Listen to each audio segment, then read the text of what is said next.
दोस्तों, ये दुनिया अचंभित कर देने वाली अनेकों रहस्यों से भरी पड़ी है और आज हम इन तमाम रहस्यों में से आपके लिए जेनेटी ट्रेन इंसिडेंट नाम की एक ऐसी घटना निकाल कर लेकर आए हैं जो आपको अचरज में डाल देगी। जी हाँ, 106 लोगों से भरी यह ट्रेन अपने स्टेशन से तो रवाना होती है, लेकिन कुछ ही घंटे बाद यह ट्रेन अचानक कहां लापता हो जाती है, ये आज भी एक रहस्य है। लेकिन आपको क्या लगता है कि क्या वाकई में ऐसा कुछ हुआ होगा? क्या वाकई में ऐसी घटना हुई थी या सिर्फ एक मनगढ़ंत कहानी है? अब इस घटना में कितनी सच्चाई है ये तो आज आपको ये वीडियो देखने के बाद तो खुद ही समझ आ जाएगा। तो बने रहिए वीडियो के अंत तक, क्योंकि आज हम ज्ञान के इस महाकुंभ में विस्तार से जानेंगे कि आखिर क्या हुआ था उस दिन। 14 जून 1911 यानी आज से करीब 111 साल पहले इटली के रोम शहर से जेनेटी नाम की एक ट्रेन चलती है। यह जेनेटी कंपनी द्वारा चलाई गई एक नई नवेली ट्रेन थी जिसे पहली बार पटरियों पर लाया गया था। यह इस ट्रेन का पहला ट्रायल था, इसलिए इसे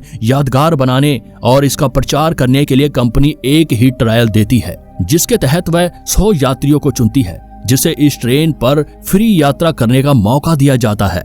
फ्री खाने पीने से लेकर यात्रियों को उनकी मंजिल तक ले जाना और फिर वापस लेकर आना, सब कुछ फ्री था। 100 यात्रियों और 6 स्टाफ मेंबर सहित ट्रेन में कुल 106 लोग सवार थे। प्लान के मुताबिक सभी यात्री अपनी अपनी सीटों पर बैठ जाते हैं और ट्रेन के चलने का इंतजार करने लगते हैं। वहीं ट्रेन का पूरी तरह इंस्पेक्शन कर लेने के बाद ट्रेन स्टेशन से रवाना हो जाती है। ट्रेन में बैठे सभी यात्री उत्साह से भरे थे, सब कुछ ठीक चल रहा था। लेकिन कौन जानता था कि यह सफर इनकी जिंदगी का आखिरी सफर बनने वाला है। 1 से 1.5 घंटे का सफर तय करने के बाद अब एक लैम्बोर्गिनी नाम की बहुत बड़ी टनल आती है, जो 1 किलोमीटर लंबी टनल है और इसी टनल से एंटर होकर ट्रेन को दूसरी तरफ निकलना था। लेकिन दुर्भाग्यवश ऐसा हुआ नहीं। ट्रेन टनल के अंदर लगातार आगे ही बढ़ती जा रही थी।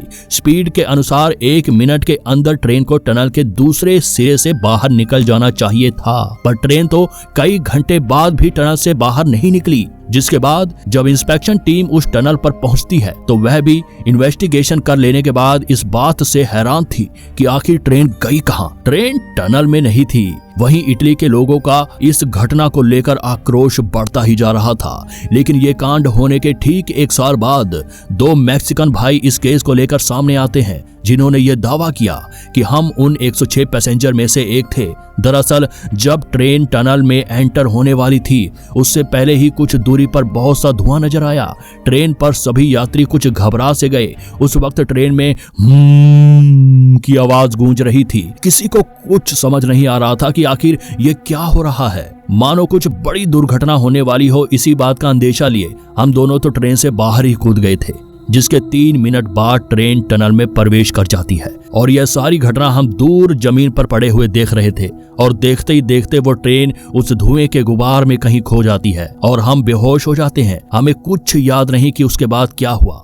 वहीं 2 साल तक इन्वेस्टिगेशन चलती रही और आखिर में हार कर इस केस को बंद ही करना पड़ा। लेकिन कहानी अभी खत्म नहीं हुई है, क्योंकि 1840 में एक ऐसी घटना सामने आई जिसने एक बार फिर से सबको हिला कर रख दिया। जी हाँ, सबको ये सोचने पर मजबूर कर दिया कि 1911 में घटी ये घटना कोई मनगढ़ंत कहानी नहीं थी। जी हाँ, दरअसल जब कुछ इतिहासकारों व शोधकर्ताओं ने इतिहास के पन्ने खंगाले तो उन्हें पता चला कि 1840 में एक मैक्सिकन मेंटल हॉस्पिटल में एक साथ 104 मरीजों को भर्ती किया जाता है। डॉक्टर ने ट्रीटमेंट किया तो पता चला कि उन सभी की मेंटल हालत ठीक नहीं थी। वो अजीब अजीब सी बातें और हरकतें कर रहे थे। डॉक्टर ने बताया कि वो लोग कह रहे थे कि वो एक ट्रेन में थे, हम यहाँ कैसे आए, वो ट्रेन हमें नहीं मिल रही, ये हमारा शहर नहीं लग रहा, यहाँ हमें बिल्कुल भी अच्छा नहीं लग रहा। कई लोग अपने चेहरे और बालों को नोचते तो कुछ मानो गहरे चिंतन में डूबे हुए थे, कुछ भी नहीं बोल रहे थे। सिर्फ यही नहीं, उन लोगों में से एक के पास तो मैच बॉक्स था, यानी माचिस, जिसे देखकर डॉक्टर्स हैरान थे क्योंकि उस माचिस की डिब्बी पर मैन्युफैक्चरिंग डेट सन 1907 की थी। डॉक्टर सोच में पड़ गए कि अभी तो 1840 चल रहा है, आखिर फ्यूचर में बनी यह माचिस इसके पास कैसे आई। तब डॉक्टर ने सोचा कि कुछ तो लोचा है। डॉक्टर ने इन सभी लोगों का इलाज करने का सोचा, जिसके चलते सबसे पहले उन्हें बड़े से हॉल में शिफ्ट किया गया। सभी जरूरी सुविधाएं दी गई, लेकिन शिफ्ट करने के अगले ही दिन जब हॉस्पिटल के कर्मचारी उस बड़े से हॉल में दाखिल हुए तो वहां का नजारा देख सभी के तोते उड़ गए। जी हाँ, वो 104 पेशेंट में से एक भी पेशेंट वहां नहीं था। सब अचानक लापता हो चुके थे। अब यह भी एक पहेली बनकर रह गई कि आखिर अचानक से ये सभी कैसे और कहां चले गए। 1913 में 1840 की इस फेमस घटना को पढ़ रहे इतिहासकारों व शोधकर्ताओं ने जब इसे 1911 वाली घटना से जोड़कर देखा तो वह समझ गए कि भैया वो जेनेटी ट्रेन एक टाइम लूप में फंस चुकी है, जिस वजह से वो समय समय पर ट्रेवल कर रही है। और आपको बता दें कि ये ट्रेन अलग अलग समय में कई स्थानों में देखी गई है, क्योंकि 1955 में यूक्रेन के एक शहर में एक स्टेशन मास्टर ने रात के 2 बजे एक ट्रेन को देखा जो बिना पटरी के दौड़ती चली जा रही थी, जो कि आगे जाकर एक पहाड़ तक पहुंचकर अदृश्य हो जाती है। फिर जब इस बात की तह तक जांच हुई तो पता चला कि इस पहाड़ के पीछे हजारों इटालियन सोल्जर्स दफनाए हुए हैं। सिर्फ यही नहीं, उस स्टेशन मास्टर ने उस ट्रेन का जो हुलिया बताया वो हूबहू जेनेटी ट्रेन से मिलता था। इसके अलावा भारत तक में भी ये ट्रेन देखी गई है। लेकिन बदलते दौर के साथ आज इन सब बातों पर कोई विश्वास नहीं करता, वो बस इसे एक रोचक कहानी समझते हैं। तो चलिए अब इस बात से भी पर्दा उठाते हैं और उन जरूरी पहलुओं पर नजर डालते हैं जिससे आप खुद ही ये फैसला करना कि ये जेनेटी ट्रेन वाली घटना में कितनी सच्चाई है। दोस्तों, ट्रेन की शुरुआत 21 फरवरी 1840 में हुई। इन ट्रेन को चलाने के लिए फ्यूल के तौर पर कोयले का उपयोग किया जाता था। इंजन के ठीक पीछे कोयले का एक कोच होता था। जरूरत पड़ने पर उसी डिब्बे से कोयला निकालकर आगे इंजन तक लाकर जलाया जाता था। हालांकि समय के साथ साथ इंजन में भी बदलाव किए गए, जिसमें कोयले की जगह डीजल के इंजन आने लगे।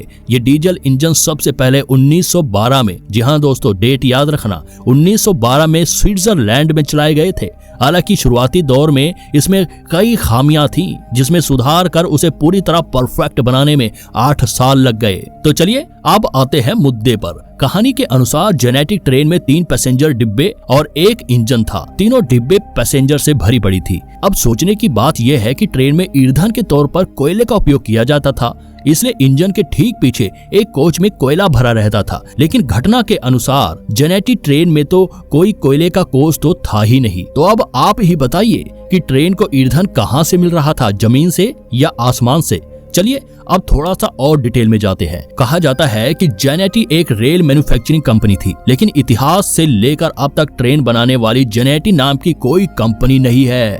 चलो मान भी लो किसी भी कंपनी ने इसे बनाया हो, पर ट्रेन तो पटरी पर ही चलेगी ना। लेकिन घटना में लंबोडी नाम के जिस टनल का जिक्र हुआ है वो तो एग्जिस्ट ही नहीं करती।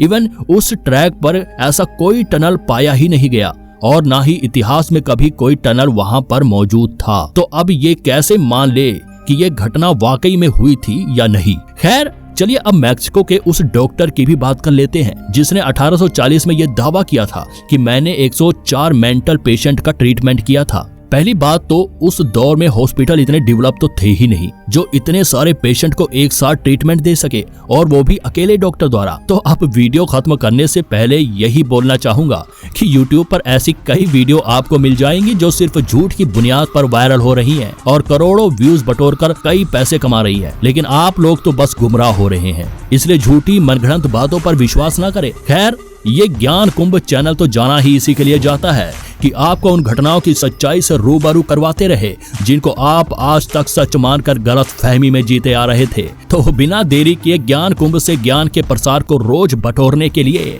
चैनल को अभी सब्सक्राइब कर लो।